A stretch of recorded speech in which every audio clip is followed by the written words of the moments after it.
Nice long reading so we can get coming up for you in November. And of course, then we'll do a relationship reading after that. So, Aquarius, what's in store for you guys for the month of November 2021? Let's have a look and see. Right, first card up. That's nice. Okay.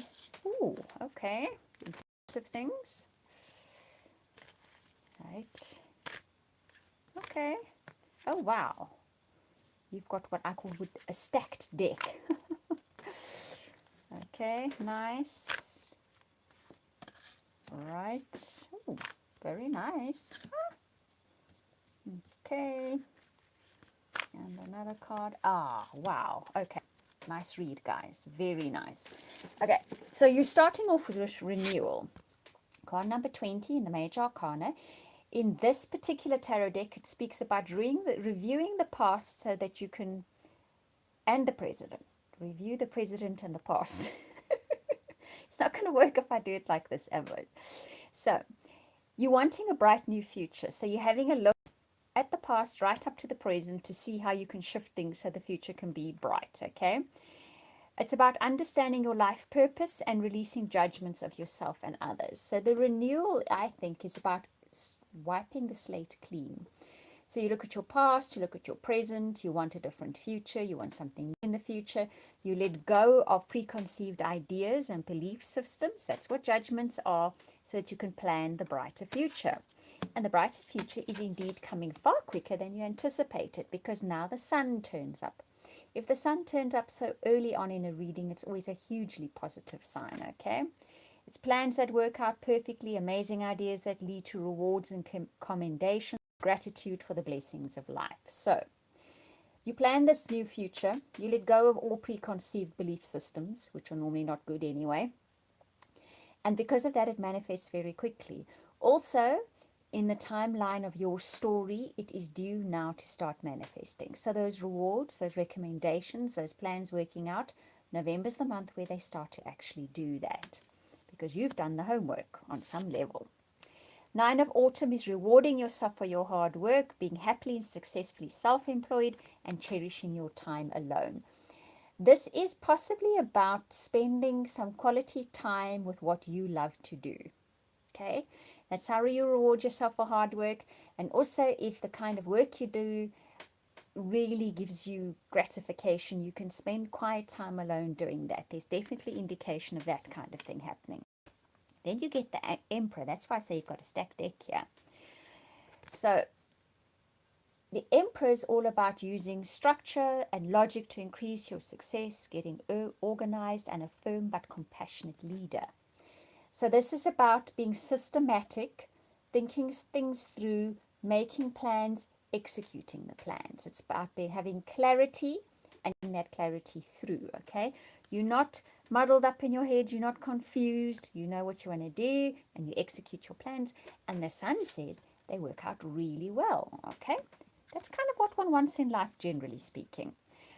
The Prince of Summer is your next card. That speaks about falling in love suddenly, being swept off your feet, okay? So something crops up mid-month, just after mid-month, round about there. It sweeps you right off your feet, and it's to do with feelings. And I have a feeling for a lot of you, this could be romance, okay? You're not going to expect this, even though I'm telling you. But here it comes, and it's going to come out of left field. You're just not going to see it coming, and it's going to sweep you right off your feet. It can be with an existing partner. They do something that sweeps you off your feet, or it's somebody new, okay? Then you get the Six of Spring. And I think this is very unexpected as well, because your focus is very much at the beginning of this reading on your career life, your practical life, that kind of thing, your materialistic things. That's where your focus is. So this kind of relationship thing that comes out of the blue is even more unexpected because of that.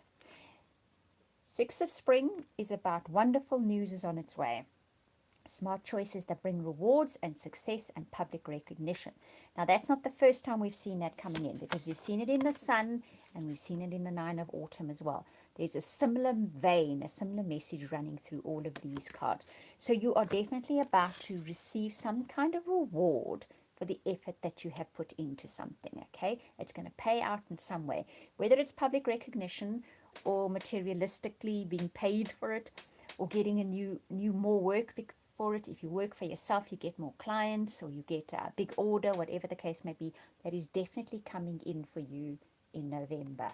Okay, then you get the Four of Spring, which is about being grateful. You have much to celebrate, right? So you're definitely going to celebrate whatever this is that comes in.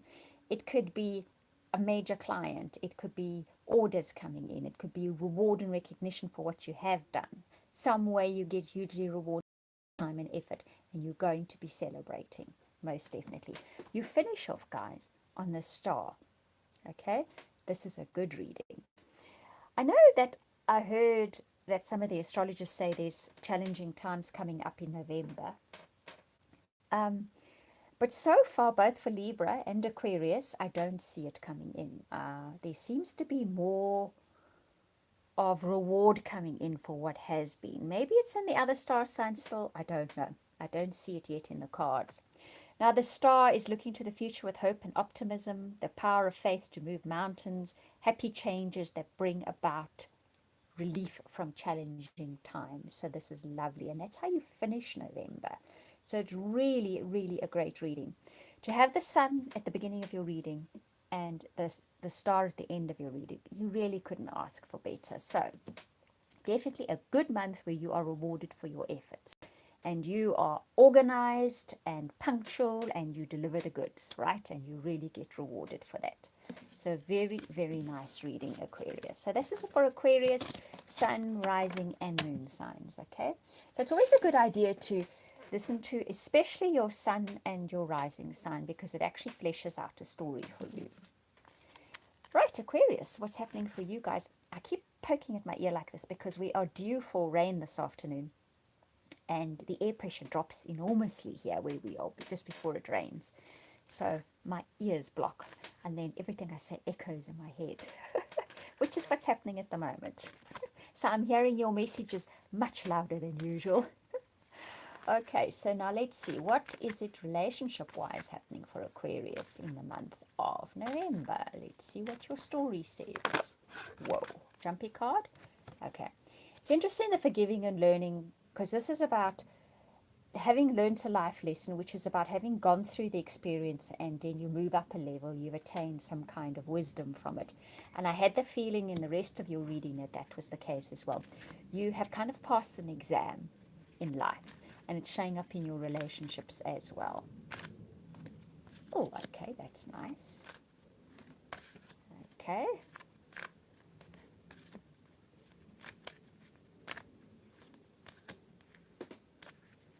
Okay. Ooh, okay. Oh. And that card jumped out, so that's definitely your card. Right, so let's read through this. So, I said the forgiving and learning. This is for me, been there, done that, got the t-shirt card. Okay, that's what you've gone through now. Been there, done that, got the t-shirt card. You know your way. If you saw that situation again, if you saw something heading to push that button again, you say, whoa, I can see what that is. I know how to deal with this. I don't have a knee-jerk reaction to it anymore. Okay. Passion can come into your life if you make the effort. So there's the potential for it, either in a new relationship or an existing relationship, to have that real sort of like chemistry and heart connection with somebody. But it is going to require you to do some doing. You can't just sit back and it's going to land in your lap, but you will feel like you want to do something, okay? So you might meet somebody, or in an existing relationship, you start making a bit of effort, and this is what crops up for you then. You deserve love, heart-to-heart conversations, and reconciliation. Okay, so what this says to me is, what goes wrong in a relationship, generally speaking? Let's put it in a little nutshell this big. You don't feel deserving. If someone says something, does something, doesn't do something, doesn't say something, we hurt, we're confused, we're disappointed, because we feel personally affronted by that, because our self-worth has been dented before. That if we're complete and utter self-worth, we kind of go, well, they're having a bad time, they're having a bad hair day, nothing worse. Or somebody has already had a go with them and they're not feeling good, or that maybe they're getting flu, or they're getting a cold, or it's that time of year here where we are, where we all get what we call season transitional kind of something, normally tummy bug or nothing serious at all. So it's a case of maybe that's happening. Maybe they've got earache, whatever the case may be. But you have a heart-to-heart conversation with this person, and the reconciliation then happens. So whatever happened, whatever was said or done or not said or not done, you have a conversation with someone because you feel good about yourself. You're feeling secure in yourself. And then the reconciliation happens. You feel that connection with a person again. Alternatively, if you're looking for a new relationship, I'm going to keep poking my ear because really it's echoing. It could be somebody from your past coming back, okay? And someone that you possibly in the past, I hear that the breakup wasn't brilliant.